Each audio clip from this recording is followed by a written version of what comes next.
الحمد لله رب العالمين والصلاة والسلام على سيد المرسلين وعلى آله وأصحابه أجمعين. أما بعد فأعوذ بالله من الشيطان الرجيم. بسم الله الرحمن الرحيم. الف لام را تلك آيات الكتاب المبين. إنا أنزلناه قرآنا عربيا لعلكم تعقلون. نحن نقص عليك أحسن القصص بما أوحينا إليك هذا القرآن وإن كنت من قبله لمن الغافلين.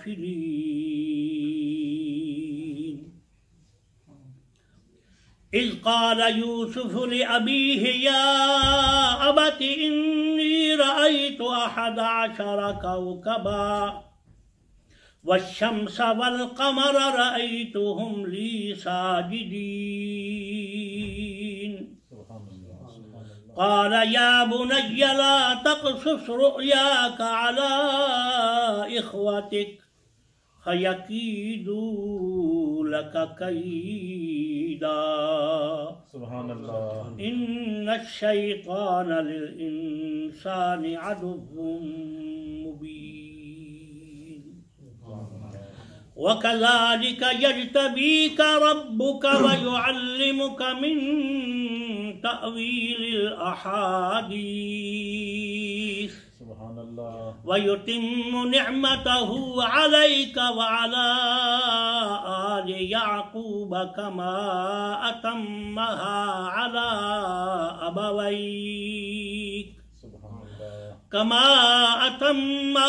على أبويك من قبل إبراهيم وإسحاق. سبحان الله. إن ربك عليم حكيم. صدق الله مولانا العظيم وبلغنا رسوله النبي الأمي الكريم.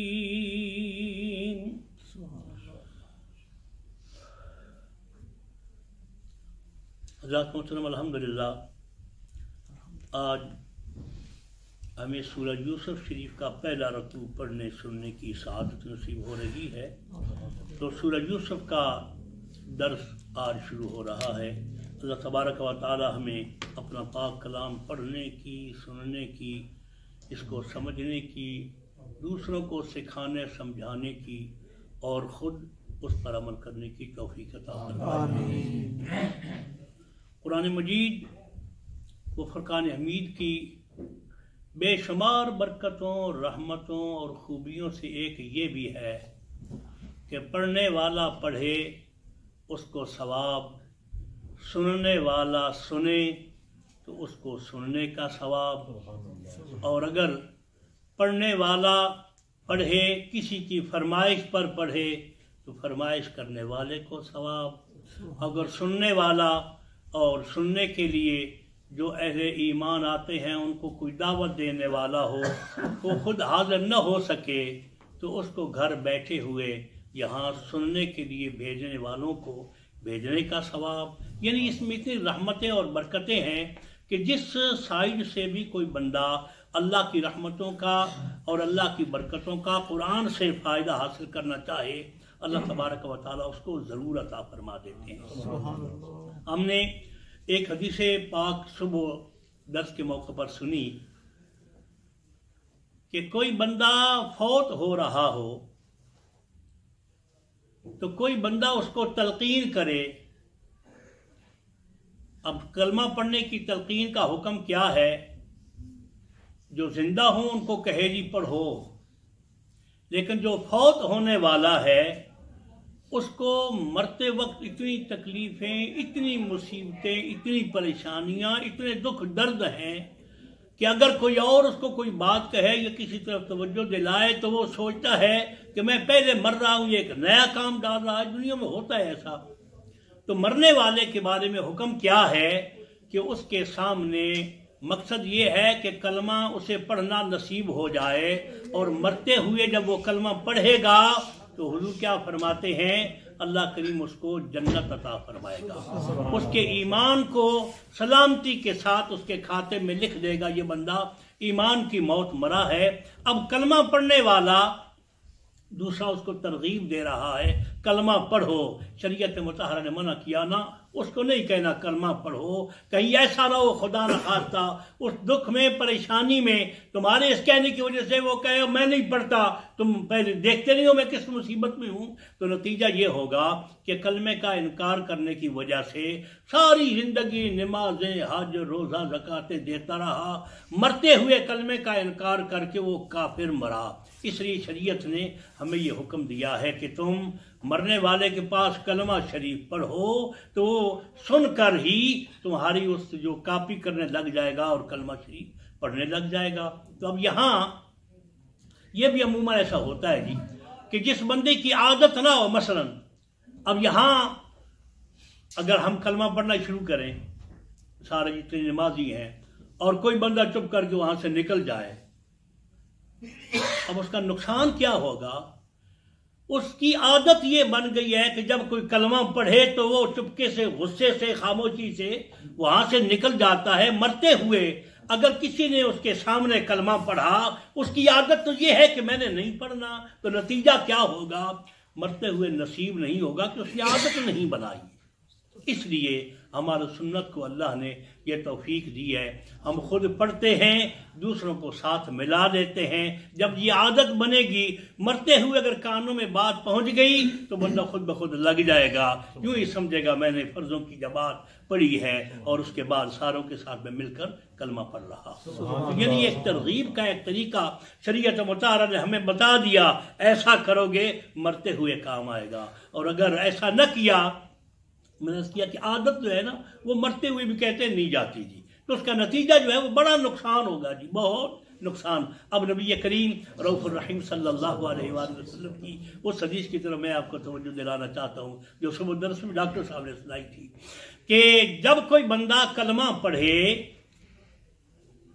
مرنے والے بندے کے پاس اور مرنے والا کلمہ نہ پڑھ سکے، کیونکہ مر رہا ہے، اس کو بڑی تکلیفیں ہیں، بڑی مصیبتیں ہیں، نہ پڑھ سکے، تو اللہ تعالیٰ اس کو صرف سننے کی وجہ سے پڑھنے جیسی برکتیں اور ثواب عطا کر دے.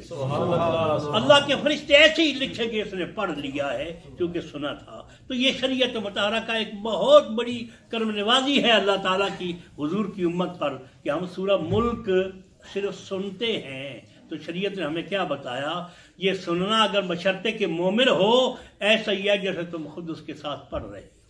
جب مرنے والا بندہ اس حالت میں اگر سنے تو اس کا خدا لکھ دیتا ہے کہ نہیں جی اس نے پڑھ ہی لیا ہے. تو اب اگر کوئی زندگی میں ایسا کرے تو یقینا رب العالمین اس کو بھی یہ برکت عطا فرمائے گا.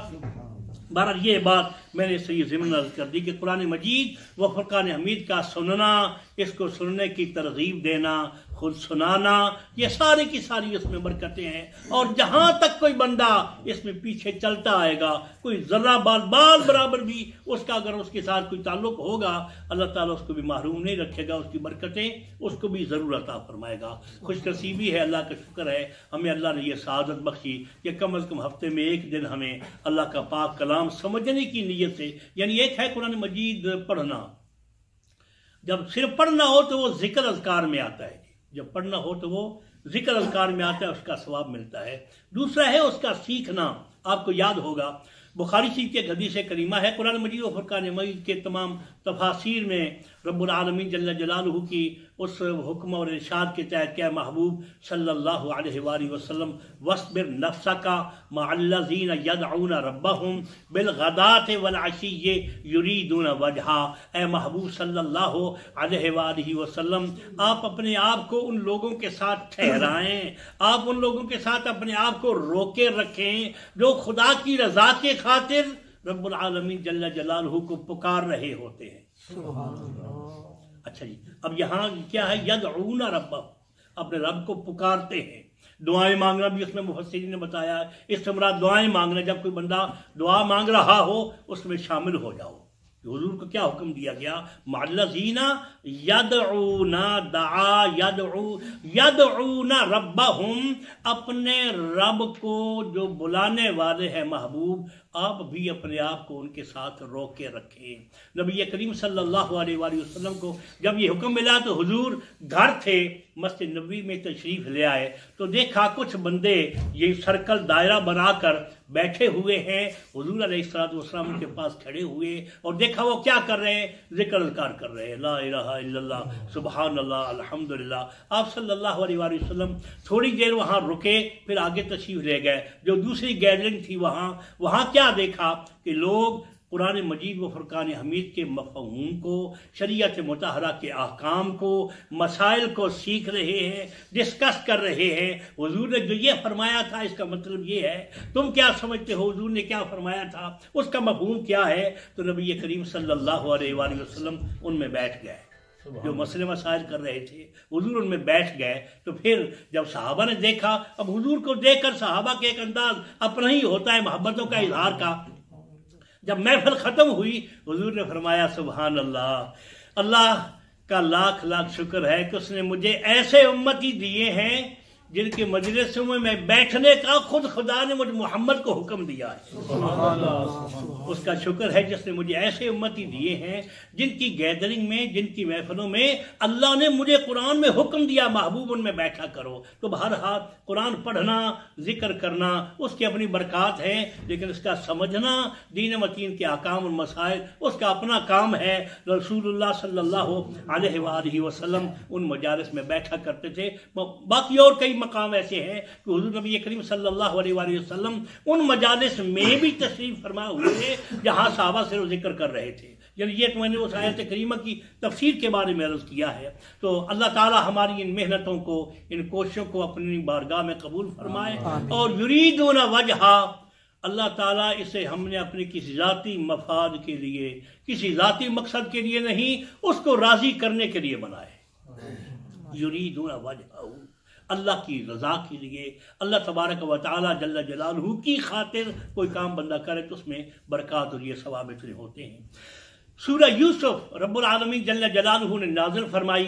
دو وجوہات مفسرین اکرام رحمہ اللہ اور صحابہ اکرام رضوان اللہ علیہم اجمعین بتاتے ہیں کہ یہ سورہ یوسف نازل کیوں ہوئی. آپ کو یاد ہوگا اس سے پچھلی سورت جس کا درس ختم ہوا ہے وہ سورت کیا ہے؟ یہ سورہ ہود. سورہ ہود میں ہم نے پڑھا اللہ کے نبیوں پر جو جو پریشانیاں آئیں، جو جو لوگوں نے ان کو تنگ کیا، جو جو مصیبتوں میں ان کو پھنسایا، جتنی تکلیفیں دیں، ان کا تذکرہ پچھلی سورۃ ہود میں بیان ہوا. پھر یہ کہ جن لوگوں نے انبیاء کرام علیہ السلام کو پریشان کیا، تنگ کیا، ان کو ان پر سزا کیا ملی، رب العالمین جل جلالہ نے اس کا ذکر فرمایا. مقصد یہ تھا یا رسول اللہ صلی اللہ علیہ وسلم، آپ سے پہلے بھی جتنے میرے کام میں لگے رہے ہیں نا، یا رسول اللہ صلی اللہ علیہ وسلم، ان کو ایسی اذیتیں تکلیفیں پہنچی ہیں، اس لیے محبوب یہ سنت چلی آ رہی ہے، میرے بندے جو میرے دین کا کام کرتے تھے ان کو یہ مصیبتیں ملیں. اب دوسری بات، جو کافر ہے ان کو کیا ہوا؟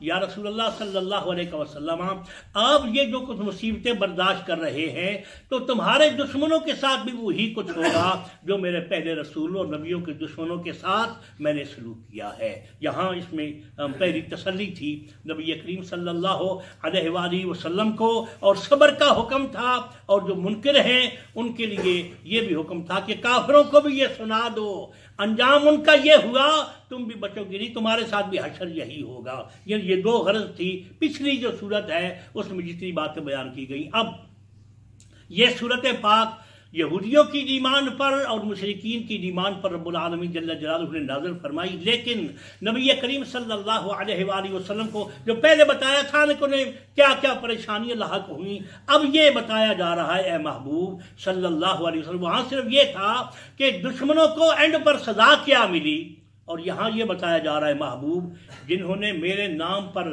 دکھ اور مصیبتیں برداشت کی ان کا وَتِلْكَ الْأَيَّامُ نُدَاوِلُهَا بَيْنَ النَّاسِ، یہ دن ہمیشہ ایسے ہی نہیں رہتے، اس میں تبدیلیاں آتی ہیں، اور اے محبوب صلی اللہ علیہ وسلم ایسا بھی وقت آئے گا آپ پر جیسا کہ پہلے ہم نے حضرت یوسف علیہ السلام کو عطا فرمایا ہے۔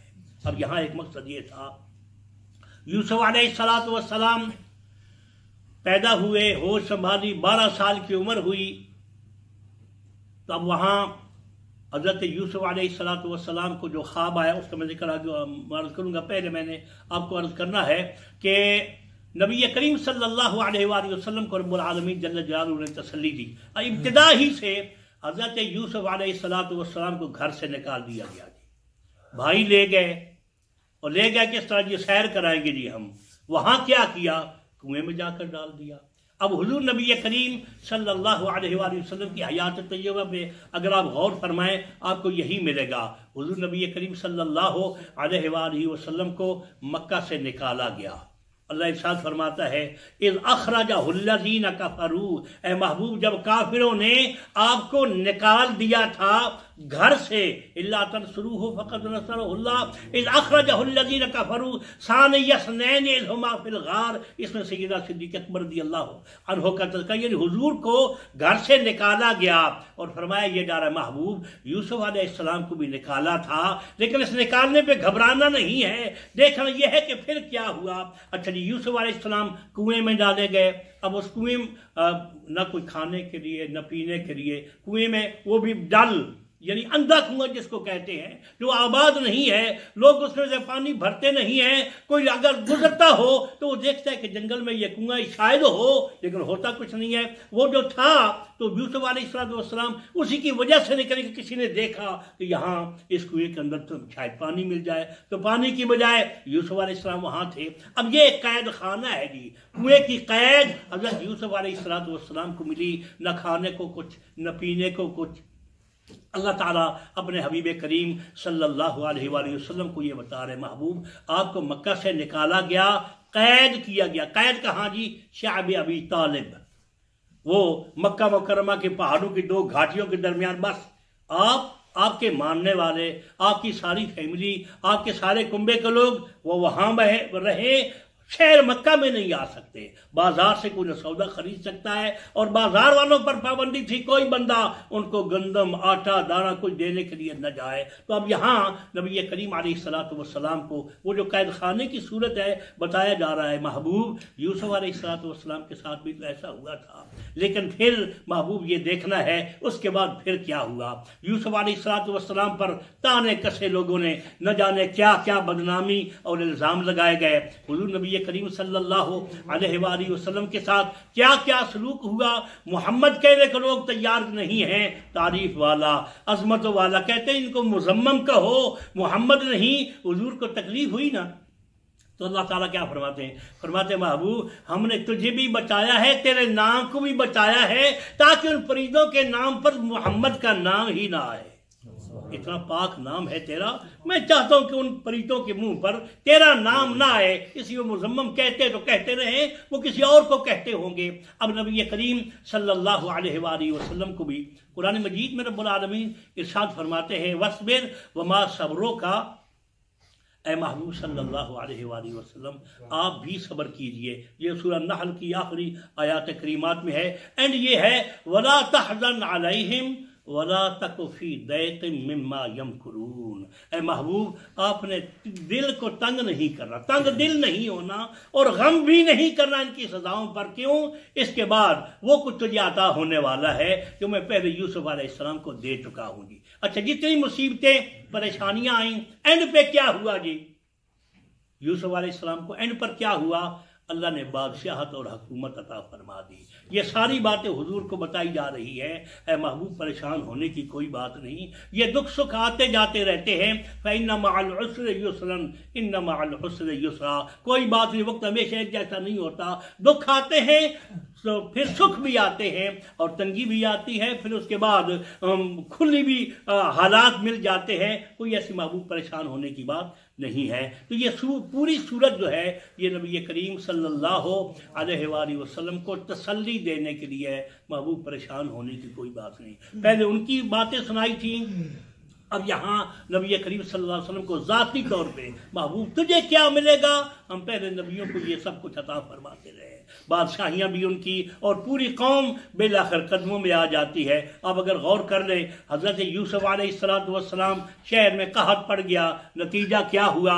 حکومت ان کے حوالے ہے، یوسف علیہ السلام کے، اور اللہ تبارک و تعالی جل جلالہ نے کرم نوازی فرمائی۔ وقت کا بادشاہ کہتا ہے یہ خزانے، ان کی ساری چابیاں اب تمہارے پاس ہیں، تم جانو تمہارا کام جانے۔ تو اللہ ارشاد فرما رہے محبوب ایسا وقت آئے گا تیرے دشمن تیرے قدموں میں آئیں گے، اور پھر اینڈ پر یہ ہوا، آپ کو یاد ہوگا یوسف علیہ السلام اور بھائیوں کی جب ملاقات ہوئی تو اینڈ پر کیا ہوا؟ انہوں نے فرمایا میں معاف کرتا ہوں، تم نے میرے ساتھ جو کچھ کیا مجھے اس کی کوئی پرواہ نہیں۔ اور اینڈ پر نبی کریم صلی اللہ علیہ وآلہ وسلم جب مکہ فتح ہوا تو مکے کے مشرکین کو بھی خیال تھا اب پتہ نہیں حکومت مل گئی ہے، مکہ فتح ہو گیا ہے، پتہ نہیں ہمارے ساتھ کیا سلوک کریں گے۔ حضور کیا فرماتے ہیں؟ میں تمہارے ساتھ وہی سلوک کروں گا جو یوسف علیہ السلام نے بھائیوں سے کیا، کوئی ایسا بدلہ نہیں لیتا۔ اب یہاں اینڈ پر حضرت موسیٰ کریم اللہ علیہ السلام، حضرت یوسف علیہ السلام، یہ سارے انبیاء کے قصے بیان کر کر کے میں نے پچھلے درس میں کیا تھا۔ اللہ تبارک و تعالیٰ کہتے ہیں محبوب منشا یہ ہے تیرا دل مضبوط ہو، تیرے دل میں پاور ہو، اور ان چھوٹی چھوٹی باتوں کی پرواہ نہیں کرنی۔ سورہ یوسف شریف کا آغاز یعنی منشا میں نے آپ کو عرض کر دی ہے، مکے کے کافر اب تنگ آ گئے، حضور علیہ السلام سے جو بات کہتے ہیں اللہ تبارک و تعالیٰ کے فضل و کرم سے حضور ان کا جواب دے دیتے ہیں۔ اب وہاں جو مکہ کے گرد و نواح میں کچھ یہودی لوگ رہتے تھے، انہوں نے بھی سنا، یا پہلے علماء کرام کی زبانی سنتے رہتے ہیں۔ قرآن مجید نے بیان کیا یہودیوں کو بھی پتہ تھا ایک نبی آخر زمان آنے والے ہیں، اور اب ان کو پتہ چلا کہ یہ ساری نشانیاں تو محمد الرسول اللہ صلی اللہ علیہ وآلہ وسلم میں پائی جاتی ہیں۔ تو جتنے مشرکین مکہ حضور کے مخالف تھے، وہ یہودی بھی حضور کے اتنے ہی مخالف تھے۔ اب یہ دو پارٹیاں، یہودی کہتے ہیں اچھا سنا ہے کہ تمہیں محمد صلی اللہ علیہ وآلہ وسلم تمہارے عقیدے پر اعتراض کر کے بہت کچھ ستا رہے ہیں، بڑے پریشان کرو، تم بالکل لاجواب ہو چکے ان کے سامنے۔ کہتے بالکل ایسا ہی ہے۔ اچھا ایسا کرو ہم تم سے ایک سوال پوچھتے ہیں، وہ جا کر ان سے پوچھنا۔ سوال کیا ہے جی؟ حضرت یعقوب علیہ السلام وہ تو فلسطین میں رہتے تھے، تو ان کے بیٹے یوسف علیہ السلام اور یہ سارے مصر میں کیسے آ گئے؟ یہ سوال ہے۔ اب حضور نبی کریم صلی اللہ علیہ وآلہ وسلم کی بارگاہ میں مشرکین مکہ جا کر